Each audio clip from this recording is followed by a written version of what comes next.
quería preguntarte por la razón de ser de algunas nuevas palabras. Ya hemos hablado de lo no neural, pero en concreto hay dos palabras probablemente que son, o dos conceptos que están más en boga y que ya se pueden rastrear un poquito más atrás de lo que pensábamos, ¿no? Que es el concepto de hiperresistencia y el de distonía espástica, ¿no? Que probablemente la distonía espástica nos choca más porque, bueno, entendemos lo que es una PCI distónica, lo sabemos, pero decimos, ¿y distonía espástica? ¿Y esto qué es, no?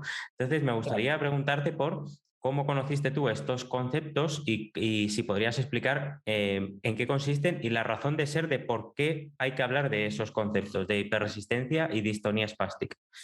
Mira, en la distonía espástica, a mí no me gusta por el nombre que le han puesto para empezar, porque distonía, nosotros no entendemos eso y espástica no entendemos eso tampoco. Entonces, claro, cuando tú a los alumnos le hablas de distonía espástica, lo que tú dices, se te van a la distonía de los ganglios basales. Entonces ahí tenemos un problema porque, pero volvemos a lo mismo. Yo siempre le digo, a ver, es que distonía, lo único que significa es que tenemos un tono dis. Tono dis es un tono alterado. Ya Claro. está. Es como entonces, el que le pone el nombre al final, pues dice esto que esto es una alteración del tono, distonía, que tiene signos parecidos a los que da la espasticidad, pues espástica. Punto. Es decir, es que no hay más. Y espasticidad viene de, o sea, es que si tú te vas a las raíces del término espasticidad es tiro, es tirón, o sea, el clap, al final, del griego de espásticos. Entonces, al final, muchas veces le digo a los alumnos, cuidado, porque salen conceptos que parecen nuevos y como tú decías, ni son nuevos, ni el nombre que le han puesto tú los puedes relacionar con lo que entiendes ya, ¿no? Porque no tienen por qué. Entonces, la diferenciación entre estas dos entidades, yo la primera vez creo que la vi, creo recordar que fue en un artículo de Trompeto, me parece Sí, recordar. seguramente sí. Gerard también hablaba de ella, dicha nombrada con ese nombre. Con las características llevo muchísimo tiempo detrás de este elemento. De hecho, hay algunos artículos más antiguos de los años 90 ya, incluso de los 80 que he leído, en los que te hacen una descripción de la rigidez, porque siempre como que te Sí, es dividían verdad. la hipertonía, te la dividían en componente espástico, que era el de primera motoneurona, y el componente rígido acinético, que era el extrapiramidal, que era más allá de ganglio basales y no sé cuánto. Sí, el Entonces, tubo de cuando plomo, hablaban la de rigidez del parkinsonismo, plomo. sí, efectivamente, cuando hablaban de parkinsonismo siempre te hablaban de la rigidez y al definirte la rigidez extrapiramidal te metían una definición que si tú la lees ahora, ya conociendo la distonía espástica, dices, bueno, pues esto le cambio yo y es la distonía espástica. Entonces, el concepto, ya digo, es muy antiguo y el concepto es tan antiguo como nace del visionado de pacientes que en reposo tienen un tono más alto, tienen más resistencia al estiramiento y mejoran con el movimiento. En principio, en la definición clásica de espasticidad que nosotros teníamos, la que hablábamos antes de Lance y todas las definiciones jerarquistas de neurofacilitadoras, la espasticidad no podía mejorar con el reposo. Perdona, no podía empeorar en el reposo y Con el mejorar con el movimiento. movimiento. Efectivamente, porque si era propioceptiva, si era un aumento del input propioceptivo, pues no puedes tener más input aceleración dependiente en reposo que en movimiento. Con lo cual, de esa observación de que hay pacientes que mejoran el tono, es decir, que tienen menores problemas de rigidez de esos signos que se observaban en los extrapiramidalismos cuando se mueven y que luego, sin embargo, generan co-contracciones, alteraciones del tono que no están distribuidas tan claramente como en la espasticidad, porque otra cosa intuitiva que se había visto siempre en primera motoneurona es que siempre había un grupo muscular que estaba peor que el otro, ¿no? Y ahí aparecían pues, los patrones estereotípicos maravillosos de patrón flexor en miembro superior, patrón extensor en miembro inferior, ¿no? Sí. Eso en ciertos pacientes tampoco se cumplía y veíamos que teníamos brazos que apretaban y que tú tenías navaja, incluso que tenías resistencia en rueda dentada, otros tipos de signos, tanto en flexores como en extensores. Y en miembro inferior ocurría lo mismo, tenía signos tanto en flexores como en extensores, como en rotadores internos como en externos. Entonces, de esa inquietud surge el decir, bueno, pues a lo mejor viene bien separar estas dos entidades, separar una entidad que sea como más dependiente del reflejo miotático, más dependiente de aceleración, y otra entidad que sea más posicional, que no tenga tanto que ver con el desplazamiento de los segmentos y que a lo mejor, si metemos un poquillo los dedos, tengamos mecanismos neurofisiológicos subyacentes distintos. Entonces ahí pues fue donde empezó la historia. Conforme se fue evolucionando, se dieron cuenta que efectivamente el principio de anidamiento de sistémica se da hasta en los reflejos. Es decir, cuando tú notas Ujú. que haces la típica maniobra para intentar sacar una navaja, con las técnicas neurofisiológicas actuales, que esto yo cuando se lo digo a los alumnos flipan, digo, pero es que para que hagáis una idea de la complejidad, es decir, hasta la reacción que tú tienes tirando de un músculo para hacer una humilde navaja, que a cada uno lo haremos de 18 formas distintas, pero bueno, eso ahora lo hablamos, hasta ahí se han medido ya casi como 4 niveles de activación del reflejo y 4 o 5 como caminos a distintas estructuras medulares y troncoencefálicas que incluso se van sumando, lo que hablábamos antes, por ese principio sumatorio, esa sinergia, para generar simplemente esa reactividad que tú estás notando en el músculo. Y entonces tenemos pues, una primera reacción que está muy relacionada con una M1, que está muy relacionada, por ejemplo, pues, simplemente con la percusión del tendón, pues esa primera reacción está muy representada ahí. Hay autores que hablan de la M2, de la 3, de la 4, es decir, y tenemos distintos mecanismos sinápticos que están metidos en esas como sumatorias de activaciones de las motoneuronas que al final el efecto clínico que tú ves es esa resistencia, ¿no?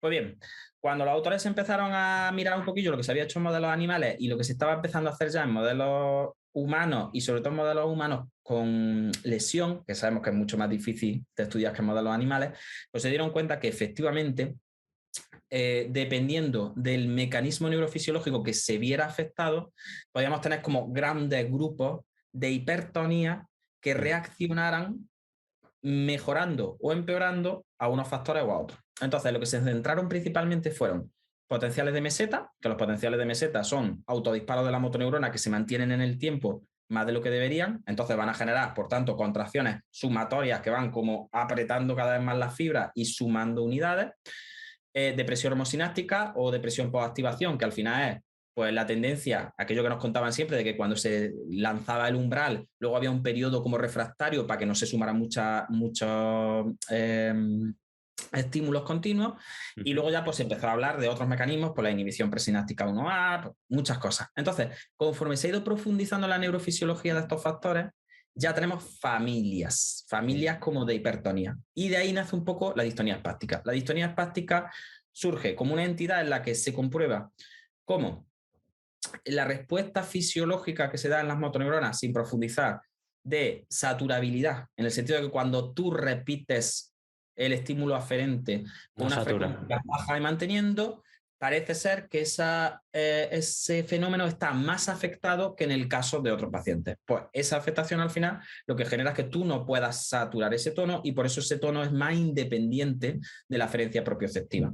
Entonces, si ya entramos ahí y luego lo vamos relacionando con redes propiomedulares, nos damos cuenta como en distonía espástica, aparte de no saturar y aparte de afectar de una forma como mucho más grave cuando el paciente tampoco está haciendo nada, cuando está en reposo relativo, lo que hablábamos antes, también es una entidad en la que las inervaciones recíprocas están también alteradas. Entonces, normalmente se van a dar co-contracciones y por eso se van a dar movimientos mucho más viscosos, mucho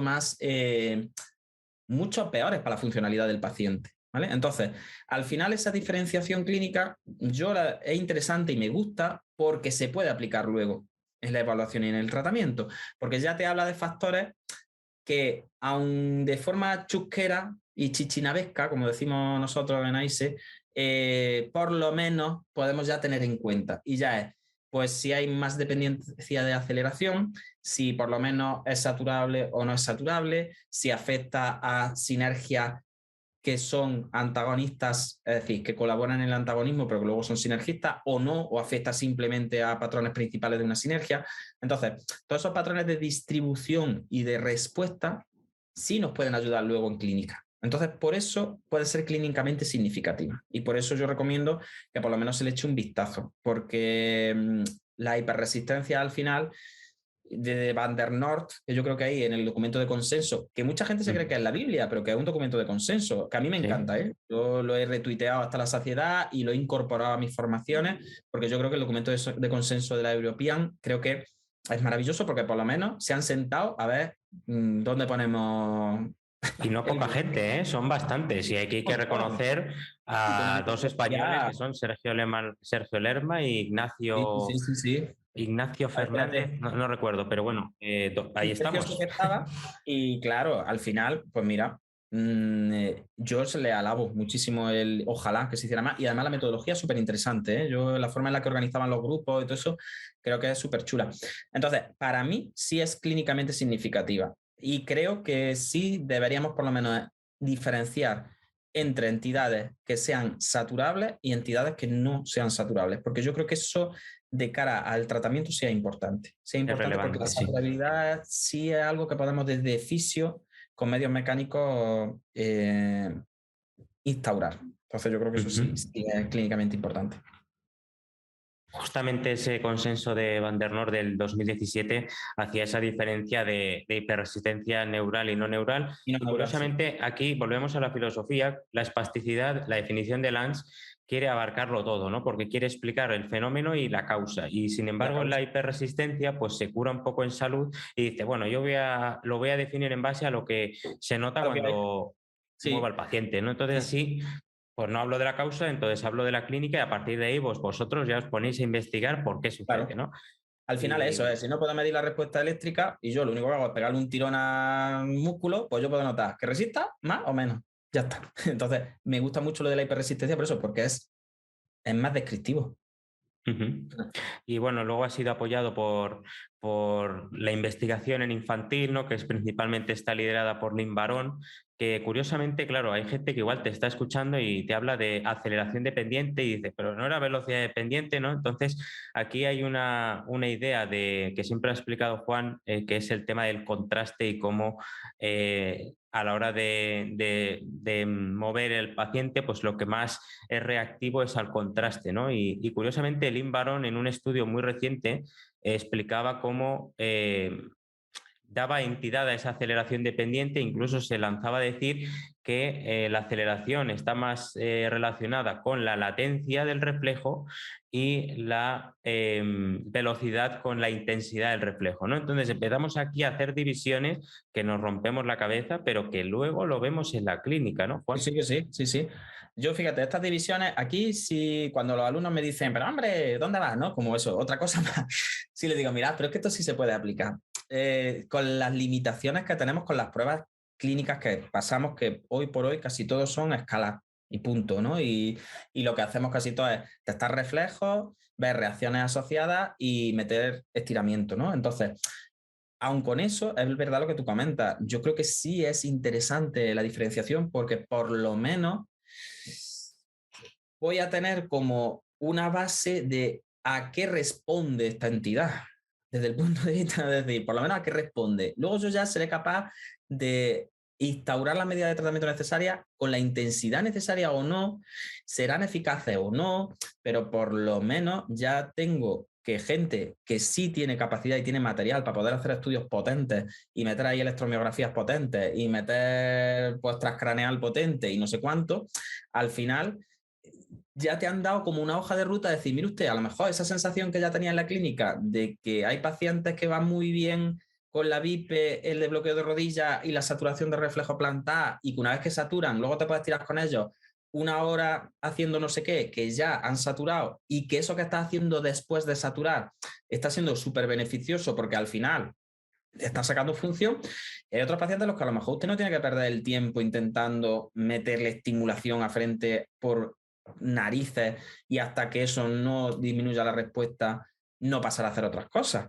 Porque al final, por lo menos nos reconocen eso, es decir, no, hay una base por lo menos neurofisiológica debajo de todas esas sensaciones que tenéis en la clínica.